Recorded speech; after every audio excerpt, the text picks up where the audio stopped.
আজকে আমি পরে এসেছি একটা আজরাক প্রিন্টের মধ্যে। দেখো ভি নেকের মধ্যে যাচ্ছে। ভি নেকটাকে কভার করার জন্য দেখো এখানে একটা মিরার বসানো আছে, খুব সুন্দর। এটা যাচ্ছে হচ্ছে তোমার ব্ল্যাক আর স্যাপ গ্রিনের মধ্যে থাকছে। দেখো প্রিন্টটা, আজরাক প্রিন্টটা সিকোয়েন্সের কিছু জায়গায় কাজ রয়েছে। সুন্দর 3/4 স্লিভস যাচ্ছে। ব্যাক পোর্শনটা দেখো ভীষণ সুন্দর। আচ্ছা, এইটারই আর একটা ভ্যারিয়েশন দেখো, এরকম প্রিন্ট যাচ্ছে।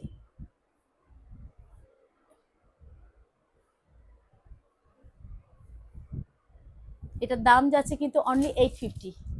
এটা কিন্তু ওয়ান পিস, এটার দাম যাচ্ছে অনলি 850। এরকম যদি সুন্দর সুন্দর তোমরা কালেকশন দেখতে চাও নতুন নতুন, তাহলে তোমরা আমার স্টোর ভিজিট করতে পারো। নিচেই দেওয়া রয়েছে আমার অ্যাড্রেস। আর আমার ফোন নাম্বার হচ্ছে 7439407696। আমার ফেসবুক পেজ আছে, লিংক দেওয়া আছে। তোমরা চাইলে আমার ফেসবুক পেজে ভিজিট করতে পারো, লিংক নিচেই দেওয়া আছে।